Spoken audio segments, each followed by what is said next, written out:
Blood Satellite. I saw a movie recently. Like I said, I've been going through a lot of older movies, a lot of classics. I finally saw the original Death Wish. Nice. You ever see that one? Yeah, I saw that a while back. My name is Paul Kersey. How's my wife? I'm sorry. She died a few minutes ago, Mr. Kersey. Any chance of catching these men? There's a chance, sure. Just a chance. I'd be less than honest if I gave you more hope, Mr. Kersey. This is Paul Kersey. This is the story of a man who decided to clean up the most violent town in the world. I said turn around. Hand me the money. He begins where all the super cops leave off. Mugging has gone down by how much, sir? $9.50 a week to $4.70, he reported last week. You understand not too many people know that. And you want to keep it that way, huh? Oh, no, we have to keep it that way, Inspector. Oh, yeah? Okay, so do you remember it? Like, is it fresh in your mind? Not really. I think I saw it like maybe 7 or 8 years ago. Well, that's good, because I know some people who watched it as like a kid, and maybe this is the Mandela effect, but I noticed a lot of people remembered it incorrectly. Because a lot of people were saying that, you can't make a movie like that these days, even though they did do a reboot with Bruce Willis, and that'll be part of what I talk about. But they can't make a movie like this. And it said, it was like the last time you saw like just shooting black criminals. And like I'm watching it right now, and it's 75% white criminals. Especially even the criminals early on, the ones who commit the what was it? The rape of his daughter and the murder of his wife. Well, and one of them is actually Jeff Goldblum. So it's Jews and whites. So like not that far off from what you would do now. But this was a movie made in the 70s. The original one, 1974. Charles Bronson, who I don't even know what his character's name is in it. He's just Charles Bronson throughout the movie. When I watched the movie, it's pretty good. It's not outstanding. And then there was actually some things I didn't like about it. I think what people like about it is like the premise more so than like the acting, because Charles Bronson gives one of the all-time great awful performances in this film. And I let nothing wrong with that, but there's a lot of he just heard that his wife died, and he's just standing there with his hands on hips, goes, Christ. Jeez. His reaction to his wife dying was the exact same as him on the beach frolicking with her at the beginning of the movie, just like kind of grimacing throughout. He doesn't have a second emotion the entire movie, really. And in a way, that's great, because in a way, like the story is that it's a cool story. It's a story that might have been done a bit better in the reboot. There's a lot I don't like about the Bruce Willis Death Wish, but the one thing I think it got right, if I remember correctly, was that Charles Bronson, he plays like a lifelong lib, a bleeding heart liberal living in New York City, and hates guns, hates all that, and he wants to help the poor and all that shit. And then his life is turned upside down when a bunch of home invaders randomly invade his apartment, rape his daughter, who was with her mother, his wife, and then kill her after beating them up. Just wanton act of violence, right? And then he rediscovers his violent streak. He decides to start taking revenge, to clean up the streets. Very much a Taxi Driver thing, very much a 1970s type of movie. It seemed like American cinema was possessed with the fear that New York City would remain New York City forever. That's what The Warriors was. The Warriors was like, what if this is just the future too? And it's just like, gangs and headdresses, like raping and shit. Thank God Rudy Giuliani showed up, and basically like they're also obsessed with pretending that it wasn't mostly black people doing the crime. Yeah. It's like, no, we have to have, because also there's no Asians in any of these movies.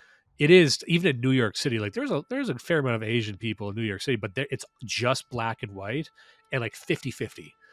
in all these movies, even like the Warriors, where it's like mostly black.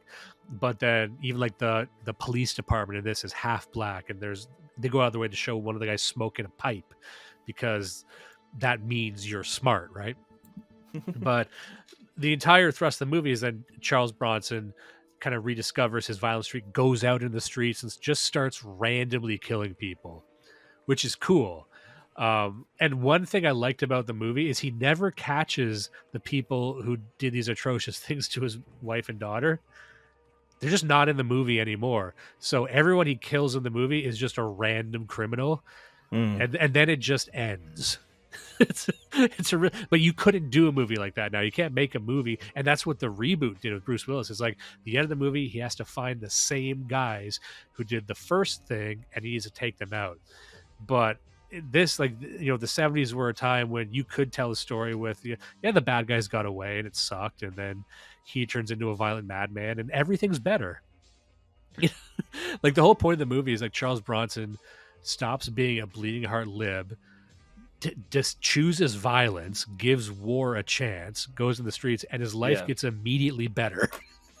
he starts smiling again. Like, there's this great scene in it where his son-in-law comes over to visit him, and visit him in the apartment that was covered in blood and debris from all the horrible crime, because his daughter is now catatonic. His daughter, having been gang raped, won't leave the bed, is unresponsive, and he's got that hanging over his head. And then the son-in-law comes over, and Charles Bronson is like wearing new bell-bottom jeans, and he's repainted the place. He's got like a nice record on. And then the son-in-law is like, what's going on? He's like, what, do you want me to be sad forever? Like, he gets over it fast, and he gets over it by just shooting black people in the back.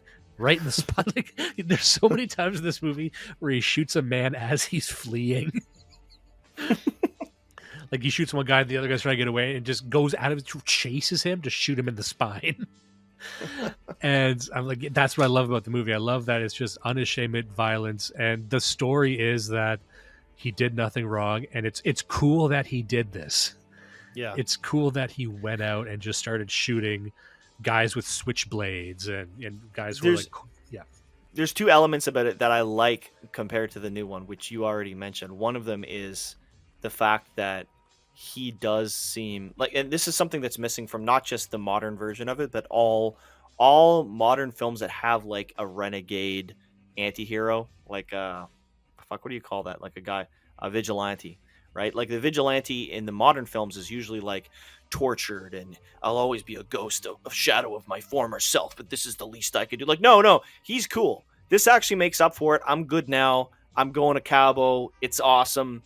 But also, I'm just killing guys in the street, and I'm laughing.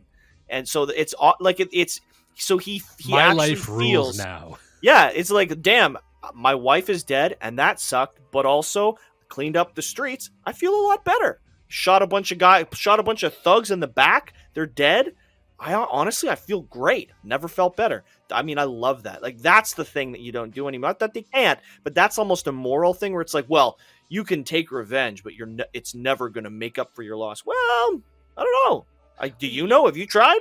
Let's try. Let's see, because maybe it does. I don't fucking know. Here's what the big disconnect between the original and the more recent remake which is directed and I believe written by Eli Roth, starring Bruce Willis and a bunch of other people. So I think Bruce Willis might sell that character more, because there's one thing I didn't like with this movie, only one that stands out. It's that Charles Bronson, he has a backstory where he used to be really good with a gun. He used to go hunting with his dad, and his dad died, and so he gave up using guns. But they had to explain why he's such a good, like, marksman level shooter. And I kind of wish he never had that backstory. I wish he was just a lifelong lib and progressive and had to get good at it. Because you see him build up through the movie, right? Like, he doesn't start off shooting. He starts off with like a sock full of quarters to defend himself, and then he kind of builds up to getting a gun. And he's in situations where doesn't need to shoot people across the street. He's like up close and personal. So like, I would have liked it if we didn't need a story where he's already a badass, shooter. He knows how to use a gun, right? And I think that's what the Bruce Willis one kind of had, where he seemed more uncertain. But here's where it goes wrong, is that Bruce Willis, he had to be sort of a hero of the people in that movie, because there are these scenes where he would watch a news story or hear someone talking about a bad guy in the neighborhood and say, I'm going to go take care of them, like Batman or something. Like, he becomes a superhero. Whereas Charles Bronson, he's not doing it for anyone else except for himself. He's not trying to avenge anyone in particular. Arguably, he's not even trying to avenge his wife. He's not actually hunting down the people who got them. He's just finding criminals and taking it out on them, which is more real, which is probably a deeper and grimmer story. But it's not like I'm going to be, and then, in the Bruce Willis one, like, the news is celebrating him because he's taken down the right kinds of bad guys. Like, no, he's just finding them and shooting them for himself. And that's something that I think was captured pretty well by that Joker movie.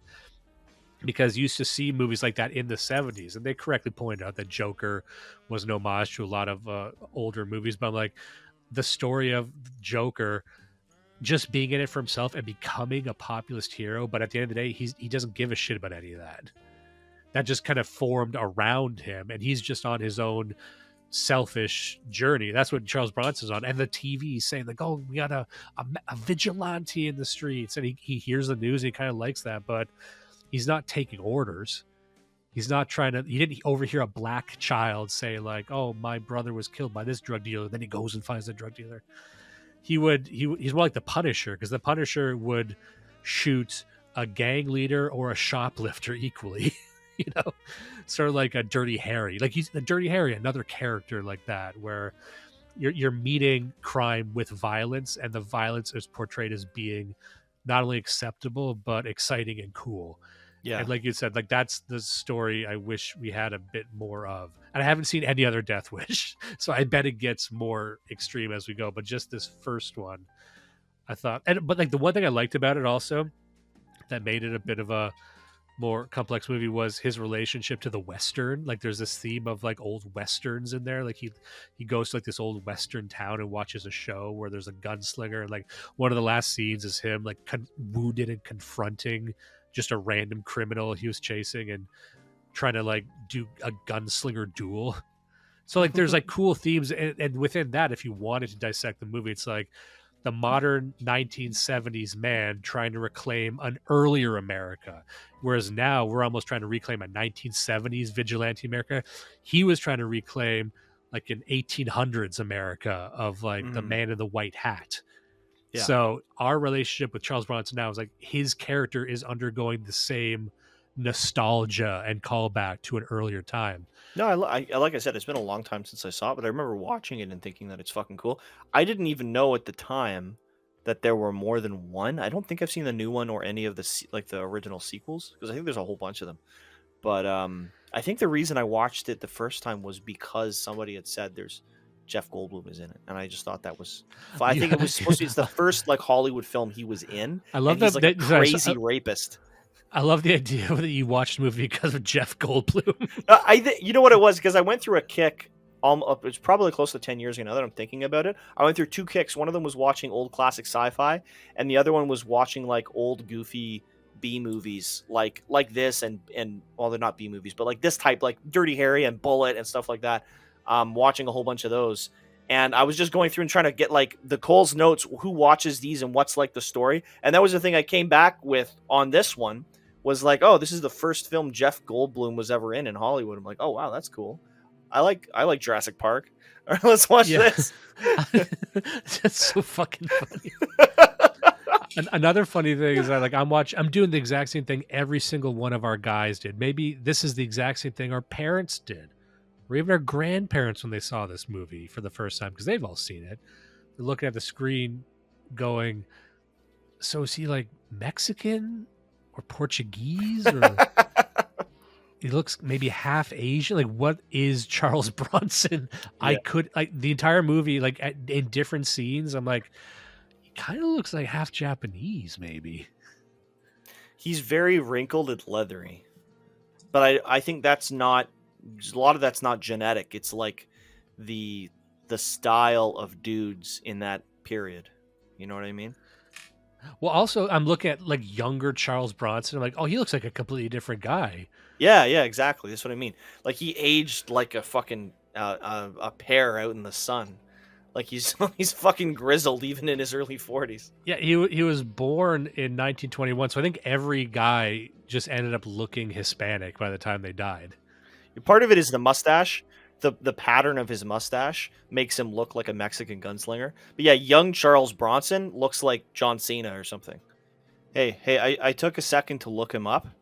His real name is Charles Bukinski, and he's a Lithuanian Roman Catholic, so he's a Slav, or he's a Baltic. That's why he looks like that. If you think about it, he looks like almost Russian, eh? He does, So but also I like that Roman Lithuanian. Catholic used to be a race. And he was the 11th of 15 children, and he was up in the mountains of Pennsylvania. So he's like that's not a hillbilly, but what do you call that? You call them like hill people. He's a hill person. So he is the guy. He's the 11th of 15 children, square fucking jaw, shooting from the hip, and he's in a whole bunch of I'm just looking at the filmography. This guy pretty much just did cop movies, war movies, westerns, and yeah, when the stuff he did in the early 60s, he did just look like kind of a 1960s Josh Brolin. So, but that's a good lead into our next topic. It's a book I read recently, and it's from the era that this movie was filmed and takes place in. I'm not going to spend too long on it because I've mentioned it very frequently recently. Like I mentioned it when I was on the last Prudentialist episode, which I believe will be in this episode as well. I mentioned it when I was on an interview with Meta Prime, which I believe is just airing right around now. That'll be included in our next episode. But it's this book, just to get ahead of it, it's called Decadence by Jim Hougan. And this book was mailed to us similar to the King's Ransom worth of cheese we received from another friend of the show. This was sent hardcover copy to our P.O. box by our friend of the show, Pan-European. Great guy. His avatar is a pan. And he really wanted us to review this book because he had said this book, he read it a while ago and it meant a lot to him. And it was high praise. And I didn't know what to expect going into it, but I just found the topic so fascinating. And I think it's really not only illuminating of the time, but it was written in, but also of everything we're going through politically right now. So this is a book written by Jim Hougan, who's an investigative reporter who talks a lot about the counterculture movement of the 70s and the 60s and hippie culture and just that era of American history, which we talk about a lot. We've talked about in some respects in the past with Days of Rage by Brian Burroughs, and everyone kind of has an idea of what the 60s and the 70s were like, the counterculture movement. This would have been the boomers' social revolution, right? So this book was about that counterculture, what happened to it, why it did or did not succeed. Hunter S. Thompson spoke of something very similar. We talked about Fear and Loathing in Las Vegas, the high watermark of the hippie movement, the moment it stopped being cool and turned into this ugly, decrepit thing. People will kind of talk about that transition from peace and love into cocaine, and some people say the Manson murders had something to do with it. There's all these theories about why that social revolution fell apart. And I've talked to a lot of people, and some people have heard what we've said about the book, and they push back on it because everyone has their idea of what the counterculture was. And this reframes the counterculture movement as something that I don't think a lot of people have heard of. I certainly hadn't heard of it until I read it. So he starts off by saying that the counterculture of the 60s was a manifestation in the most divided generation the world had seen based on social anxieties. The counterculture itself was a myth of liberal intellectuals. However, the basis of the belief of the counterculture belief was that the world is about to end, or that a massive paradigm shift is about to occur. And this is sort of that age of Aquarius stuff. This belief survived the counterculture as the generation became cynical. So he actually compares that generation struggle to the Beat generation. The previous social phenomena, the social revolution, would have been the Beat generation, the Allen Ginsbergs and whatnot. And he said this didn't grow out of that. The Beat generation was a very distinct thing. And he said the fear of the Beats and the Bohemians was that America would kind of stay the same forever. They were very cynical. They were very nihilistic in that sense. Whereas the counterculture revolutionaries that followed them, they believed that everything was about to change. There was some massive paradigm shift on the horizon that is up to the youth to shepherd in, right? And that actually took a form in a lot of different social revolutions. So the core of the book is about how when a lot of people think about this revolution, the counterculture, they think leftism, they think communism, they think the protests against the Vietnam War. What he says is the countercultural revolution was actually a massive decentralized movement of a lot of different sort of subgroups and sub-revolutions. So what was the countercultural revolution? Well, on one hand, it was like this interest in Eastern mysticism with the I Ching and other. We talked about that when we discussed Seraphim Rose, Orthodoxy and the Religion of the Future, about how like around this time you saw a massive importing of Eastern religions and shamans and gurus and yoga, and that's where all that stuff came from. So there's a fascination with that. But then there's also LSD. That's completely unrelated, but the LSD generation was percolating up, and LSD was a mind-bending new way of looking at the world. And then also there's the music. But then also there seemed to be just a general youth rebellion against technology, because what he noticed was the same sort of counter revolution was happening all over the world. It was happening in Japan, it was happening in South America, it was happening in Europe, it was happening in a lot of places, and it wasn't just because they were copying America. It seemed that the same sort of generational angst and anxiety was bubbling up, but in different forms in this one generation. And then what the left did later on is what the left always does. It sees this, cornucopia of marginal groups and tried to sweep them into its thing. And it's the same thing the left is doing now. And that is one of the reasons why it died eventually. The best parallel I can give, and I always forget to give this example, an example of the left doing this would be the Occupy Wall Street movement. Think back to what that was. There's a lot of people listening who probably remember how that started and how that ended. If you're too young, maybe you don't, but I'll refresh your memory. So the Occupy Wall Street movement was a decentralized sort of populist. It cut through a lot of different political groups. Like you saw leftists in there, you saw anarchists in there, you saw a lot of right-wing guys in there protesting the banks responsible for the Great Recession, the financial collapse that happened in the early 2000s. And it was singularly focused. It was what it started off was people camping out on Wall Street and trying to hold these bankers to account because no one was going to jail. Everyone was bailed out. Nothing. They wanted heads on sticks, and maybe not literally, but also maybe literally. But then over time, and I watched this happen, a lot of us did, over the course of months, you saw the leftists get involved, and all of a sudden it became about the progressive stack. All of a sudden it became about gay rights. It became about the precursor to Black Lives Matter. It became about everything you're familiar with. The leftists did what they always do, which is put fat black women at the front and make that the main thing. It stopped being about economics. It stopped being about what it was. And that's how it died. That's why Occupy Wall Street never really went anywhere. So one of the big things that happens is the left co-ops all these movements and just grabs hold of it and tries to hold them all together, and it kills them in the process.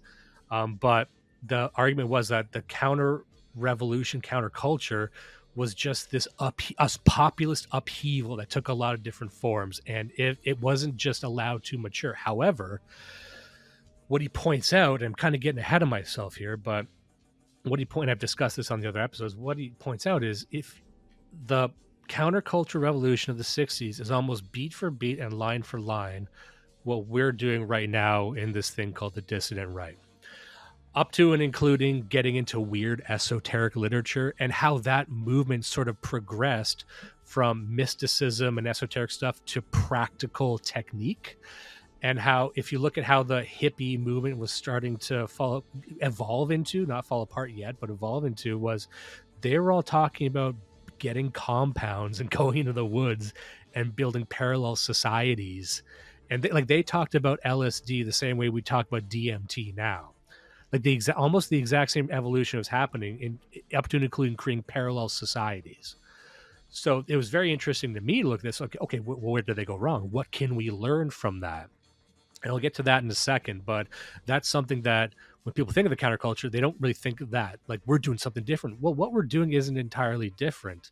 And the boomers at that time, they too saw themselves as an extremely angst-ridden, anxious, young, vibrant generation trying to reclaim something through nostalgia. Because nostalgia is, he makes a claim in the book that nostalgia is the inverse of he uses a weird word here. It's like millenniarianism, which is like millennium stuff. Is it? Or millenniarian? Yeah, I think millenniarian, but not Aryan like you're thinking it's spelled, but millenniarian. And it's like the belief of sort of we're on a destination for collapse, but also you're intensely nostalgic about the past. And he makes a point, it's like, all that is a fixation on every time except the present. Is it the fixation on a coming fundamental transformation of society? Yeah. Is that the idea? Okay, it is, and it's so weird the way it's spelled. It's millenarianism. Millenniarianism. That's such, like, it... Like millennium, because I want to call it millennianism, but it's got the mill in there because it's meant to containing 1,000... Like, the source of it is it's like 1,000 years or 1,000 ages or something. It's supposed to be like the end of 1,000 ages or something. It's like the end of everything. So it's millenarianism. Fuck English. And just to build the base here, what he's talking about with millenniarism, he says, formerly millenniarian doomsaying was the province of priests, but they've become replaced by scientists who explain a myriad of ways that the world will end. The priests of this kind emerged in the Middle Ages, and that's one of the points he makes in the book, that we've seen this phenomenon before going back through at least European history. The priests of this kind emerged in the Middle Ages after the mass movement of serfs to the city under mercantilism, thrusting them into a new, highly competitive and atomized world. Cultures are forced together, families shattered. Sound familiar? This caused a rise in fringe religious sects selling spiritual anarchism and revolutionary millenniarism, which is duplicated presently. So he's saying that this is a phenomena of gurus and saviors and crazy ideologies, usually in response to some kind of social upheaval driven by either politics or technology or some kind of mass migration, something that's out of their control. Oftentimes the shattering of kin networks is another way we could put it. He tries to explain like what the cause of this modern anxiety and angst is, and he describes it in a way that I think a lot of people will like, but I'll just kind of quote him here. He says, the popularity of technique over substance in the mechanical age means that deeper questions are made into simple glitches in the march of inevitable progress. This gives birth to a new sort of managerial class, the blue and white collars merging into a gray neckerchief, where employment is all created by the proliferation of complex technique instead of the tasks themselves. So this would be the managerial class. This would also be living in an advanced society and increased specialization of tasks. And the idea that you need to master more legalese, you need to master more bureaucracy just to exist in this system. And the more you master these techniques of existing, the more you separate yourself from the actual task you want to be doing. And you kind of lose control. You lose the essence of why you're doing what you're doing. And people probably feel this if they work in a white collar job and you sit back and realize, wow, my entire job is just sending emails and going to meetings. There's a lot of people who have that experience, or it's hard for them to place what it is that they do that has a measurable impact on society. They just know they're a cog in this great machine, a machine of such a scale that you can't even see the edges of it.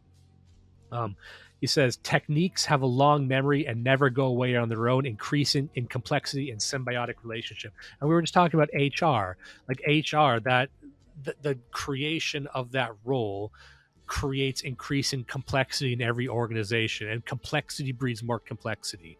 So the conflict between technique in a rational secular society versus substance of a more traditional society it grows exponentially. And that's why when people exist in that system, they feel so separate from the real meaning of what it is they're doing.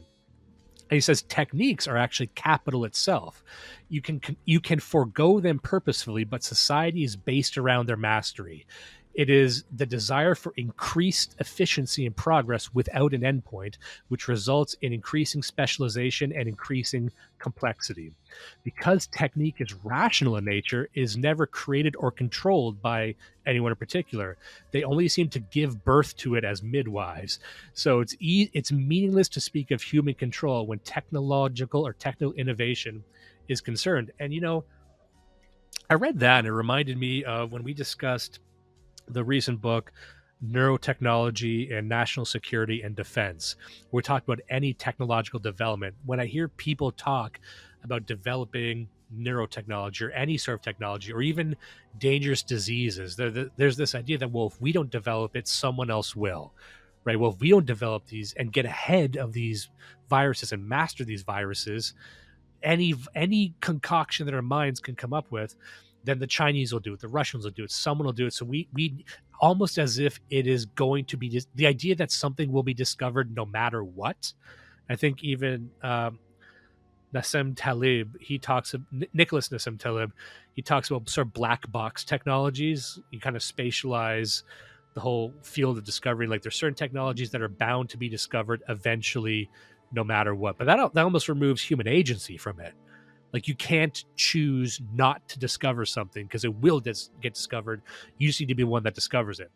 But that's an interesting phenomenon because that means that everything's out of your control. And he's talking about how that feeling right there, the feeling that you have zero control over the course of society, is what makes humans feel this sort of existential angst. And he's making the case that this is what people were feeling in the 60s and 70s. It was dawning on them post-industrial revolution.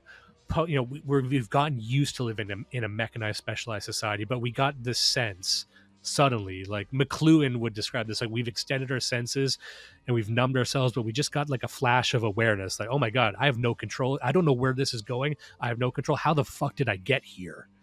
And that inspired this generation. And it's very distinct, this generation, this counterculture generation. That's what inspired them to get hyper nostalgic, get into obsessed with old America, old teachings, old anything esoteric. Very similar to what we're feeling now. If anyone hears echoes in here, that's because it's the exact same shit we're talking about right now, except it's internet, except it's hyper reality, except it's that times 10.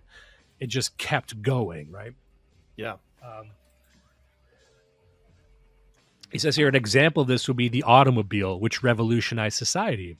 From annihilating the relationship of the farmer with the land to creating the suburbs and essentially destroying urban living, and how technical innovation breaks from control of the creator immediately. So we neither create nor control innovation. Like, the man who invented the car had no idea how the car would be used, how it would be used to like disrupt so much of society. It was just taken on this wave out of his control, and it wouldn't really matter who invented the car. It wouldn't matter because they couldn't have stopped it. They couldn't have stopped the development of 8-lane highways, completely severing where people used to live in urban centers, right? He says, as techniques multiply, humans are presented with a multitude of decisions rather than choices. They lose control over their means and ends. Our possibilities increase, but not our freedom. We're at the mercy of machine and technique itself, the same way an Indian is at the mercy of nature. Division of labor and specialization grants an individual as much power as a tribesman has against his environment. So And he points out here, boomers embracing the counterculture were returning to primitivism and rural handicrafts. That was big at the time. These attempts to stand outside of or reject modern technique eventually fail, which is what we talk about all the time. Like, if you're just retreating into the woods to live in your shack, that's not going to stop anything. That's not going to help anyone. They were having the exact same conversations back then. The only way out is to completely isolate oneself and remove themselves from competition. And so you can't even interface with the culture. Like, the only way to live outside of this is to make yourself essentially dead, but you can't rebel against it by removing yourself. He says, here's a quote, I like this. A technician is a man whose mind has been raped by rationality and cannot identify problems existing outside of the technique. But it cannot address any of the current problems manifest in society. And he actually goes back in time here. I'm dealing with a hardcover book, so you have to give me a second. He's got a line here showing the history of this sort of thing. He says, as I indicated in Chapter 1, the counterculture factions of the 1960s conform in extraordinary detail with the criteria which historians use to identify revolutionary millenarian sects. Those sects emerge in areas and situations whose characteristics were virtually uniform. When overpopulation occurred in conjunction with rapid economic and social change, the foundations for millenarian upheaval were laid. In Europe, the plague served as just such a catalyst. It struck indiscriminately, and its nature was such that, as fact or threat, nothing could be done about it. When the social and economic turbulence of an age is italicized by such a catastrophe, people of all classes gravitate towards membership in millenarian groups. Those groups whose task is nothing less than the transformation of the world have always tended to be hierarchical elites, with a holy figure, prophet, or deity at the top, and the initiates gathered at his feet. There's little doctrinal variation. Almost all hold that after a period of blood and slaughter, war, plague, and famine, an egalitarian utopia will be established to last 1,000 years or more. He points to like the end of the counterculture as the end of the military draft. A lot of people would put it around the same time. After the protests and the political upheavals ended the draft and during the Vietnam War, that's the end point. He argues that the decay actually set in long before that, and he credits that to the left hijacking it. But also, there's another reason he talks about. There's two main reasons why the counterculture failed. I don't even want to say failed, because I'll get to that in a second, but why it just went away. And a lot of people gave their reasons, like, because I talked to a lot of people about this, because I like this book. Like, what happened to the counterculture? And they would say, well, they all got jobs. Maybe that has something to do with it, but I don't think employment had much to do with it. You could say maybe they aged out of it, but they'll be like, oh, they sold out. I don't know about that. I say, well, they got everything they wanted. They got the end of the draft. That only came in at the end. This was a big social upheaval. And there's no one cause, I don't think. But part of it was the left hijacking it and just ruining that organic nature. Another was, and this is why I think it's still relevant, because the left is still doing this. We haven't really dealt with that very well. The second is that it found itself almost immediately adopted by the mainstream culture as well. So as the counterculture was occurring, you start seeing it represented in movies and in music and in magazines. And in so many ways, people kind of got sick of seeing themselves. They just got sick of hearing their own words said back to them, almost just looking in the mirror constantly. And that's actually something I think we still deal with now, that whatever counterculture movement we have going on right now, we're not really prepared for it being adopted by the mainstream in any way, or taking an interest in us and feeding it back to us. That just kills our interest in it. And we see this happen even in a more accelerated fashion now. Like, the moment one of our talking points is even adopted by a mainstream talking head or pundit, we abandon it immediately. We're just sick of seeing ourselves. It feels narcissistic in a way. So that almost kills it. Because I'm also reminded of the idea of the superstructure. And we discovered this when we talked about Luis Althusser in his book On Ideology. And it's a very Marxist book. but I think there's a lot of truth in it when he had said that the superstructure is what we might know as the system. It is, some people might even know it as the Overton window. It is the entire like scaffolding of what is acceptable in society. Basically, he's saying that anything that truly threatens society or the status quo is stamped out. And so if there is a rebellion in society, if there is any sort of revolutionary act, it is because it's permitted by society. Like Black Lives Matter. That's a great example. That's a total social upheaval. Why is that permitted by the government, by the cops, by the media? Because it for whatever reason, they actually didn't see it as an existential threat to their system. However, you can tell when it does see an existential threat to the system because it stamps it out with great efficiency, or at least moderate efficiency. They're trying to do that to the January 6th people, but they're not doing a very good job at it.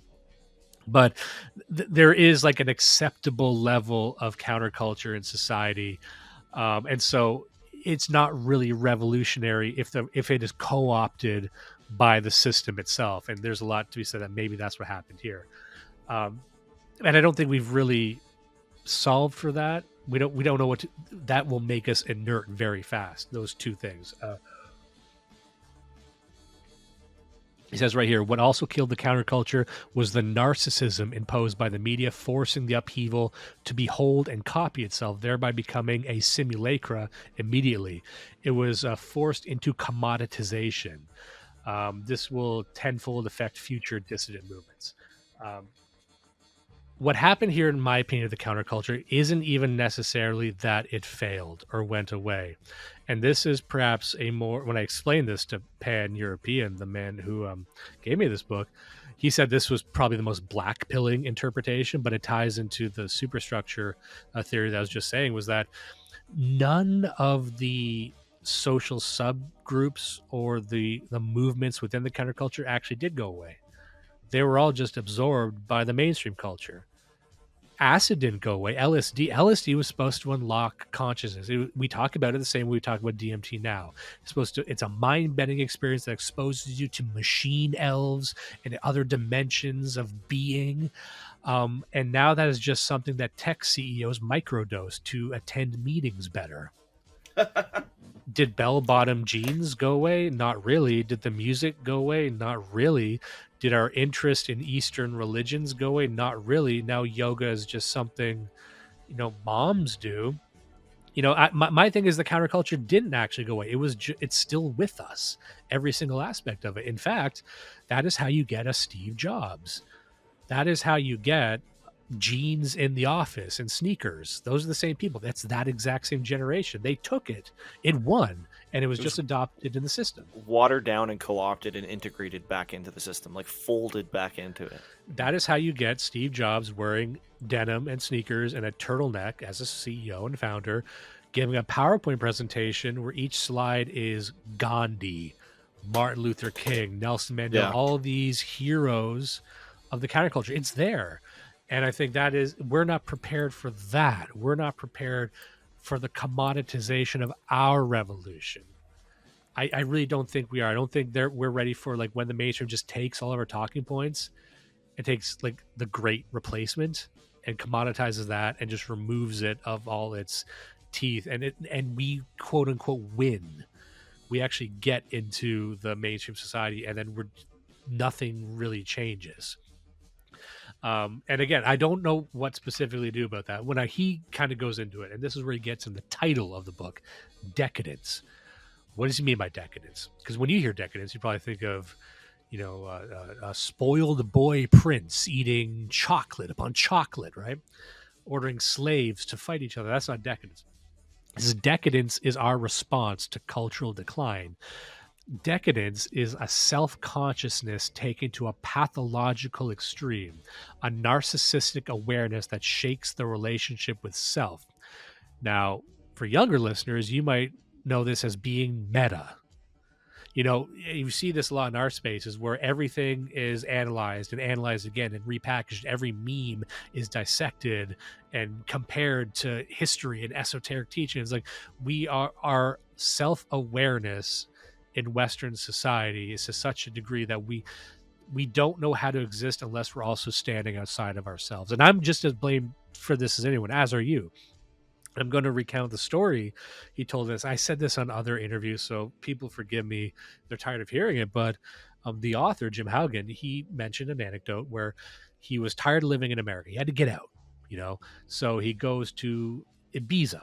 He goes to an island. And back in the 70s, Ibiza wasn't just a place where Saudi princes spend $1 million to pee on, whatever it is they want to pee on.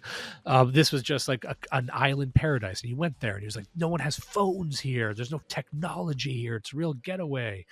And you would think that without technology or a connection to the outside world or global events, it would be boring. But no, it's fascinating. Everyone is crackling with electricity and discussions and interaction. And at night you can see the stars, all that shit. But he said, as a Western man, I felt at odds with this whole experience. Like I was raised in decadence. I don't know how to exist in a culture that is not always analyzing itself. And if you think about our news media, like how much of our news media is talking about the news media itself? How much of our culture is cultural analysis? We live in a meta culture. We live in a culture that's always, it's too self-aware. And what's worse is when you're raised up on that, you don't know how to exist without doing that. You don't even know how to be a fucking person anymore without psychoanalyzing yourself. But he says that's what decadence is. He says, once a culture declines and collapses, this is what happens when a culture declines and collapses, as does our shared consciousness.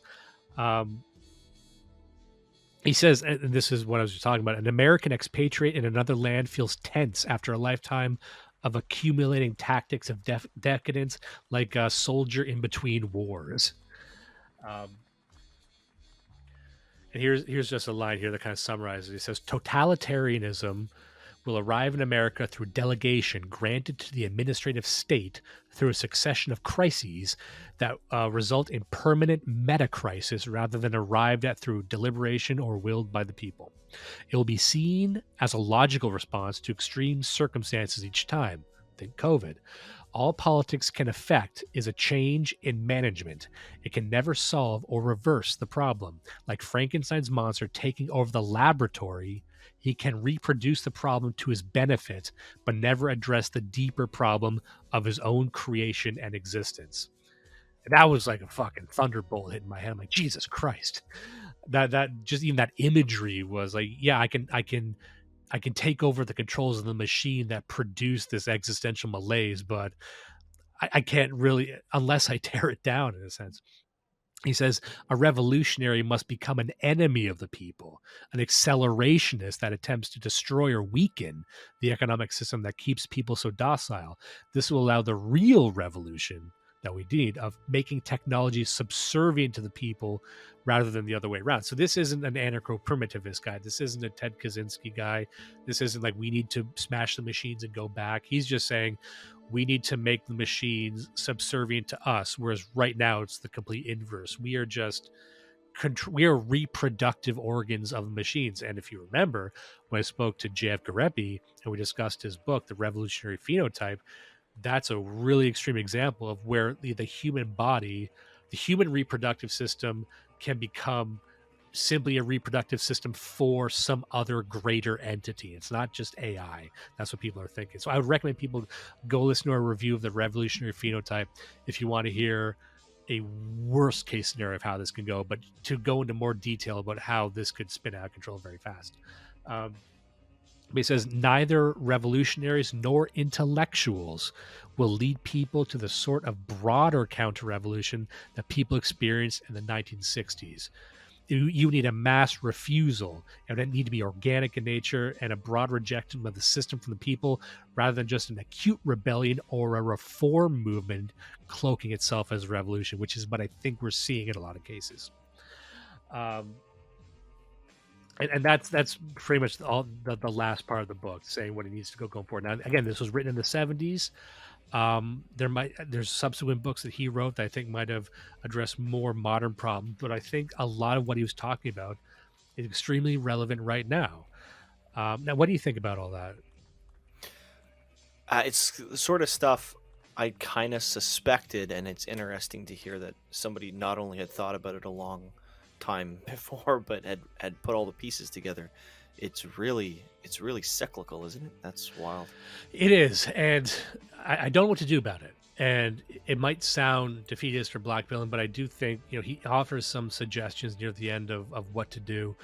But his solution really is decadence, which is echoed by some other people in our scene that, well, they'll look at what we have going for us, which is irony, which is being so cynical that nothing can get to us. A lot of the things that people would think that are weaknesses on our side might very well be our strengths. He would say run towards that meta self-analysis, because that's the only thing we really have going for us. He's basically saying that decadence can be what shields us from the collapse. Interesting. I had two ideas because you'd mentioned this before, and I had been thinking about it a bit. One of them, somebody, I forget the guy, but somebody had been talking about this a lot lately, pointing out that already our movement is being co-opted by outsiders, especially the last couple of months, with a lot of the anti-Semitism stuff coming in from the outside. One of the things is we should not really be platforming and allowing in people who are just joining now. The cutoff point is coming up very soon. It may have already passed, where anybody who's been in the movement and has been involved up to this point, they're trustworthy. Anybody who joins after this point or who joins in the near future, it doesn't matter what their priors are. Ignore them. There's no such thing as a good guy who joined in 2025. Everybody who's worthwhile joined last year or before. That's the end of it. No argument, okay? Because there's too much opportunity for corruption. Another part of it is the thing that I've noticed over the last few years, the distinction between having principles and beliefs and like a concept of morality and having actual goals. Because it's easy to co-opt principles and beliefs and sell it as a narrative or as a culture, as something that people can be involved in. But to actually have a goal, I'm talking about a real goal. Like, this is a law that we want to have changed. This is a building we want to build. And people talk about creating communities, for example. Sometimes they're talking about the idea of community. Like, we should have a Discord server where we all are comfortable talking about anti-Semitism. No, like, how about an actual community? When I say community, I mean, I want to have a corner store within a 3-minute walk from my house that's run by a guy who I know, and our kids play together. That's what I'm talking about. That's an actual physical goal that takes money and physical labor to achieve. You can't co-opt that, or at least you can't co-opt it from me, because it's what I want and I'm going to do it. Now, and maybe that's how you get into these guys who always wind up going into the woods. But I don't think it has to be going into the woods. It could be... I don't know. But you have to hold on to it. You made a good point there of like, I want a community. Okay, what's your community? Well, I want a Discord server or a Telegram chat where I can say whatever I want to say. Okay, well, what do you really want to say? I want to say slurs. Like, okay, but why do you actually want to say slurs? Is it because they are a tool you use for something else because you believe in it? Or you just like the idea of being a guy who says slurs? You know what I mean? Like, are you just is this a fandom or a scene? Like, and that's what we see a lot of the people getting into the right now. It's like, I'm just a fan of edgy things. I want to be edgy adjacent. There's people who like say politically incorrect things because they believe them and want to action them in the real world. Then there's some people who just like dissident stuff, or they like edgy things, and that's why they're there. So for them, their end goal is to just be standing beside edgy people. I'm like, I don't know what to do with you, but that's a different sort of community. That's a fandom.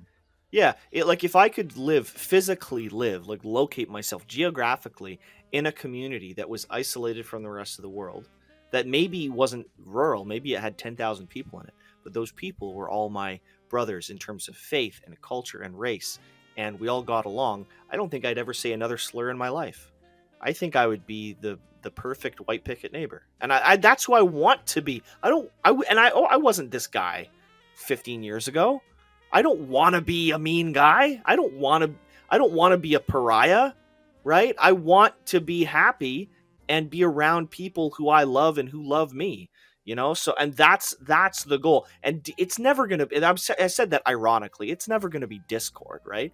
It has to be real. It has to be in physical space. So Yeah. Also, it's like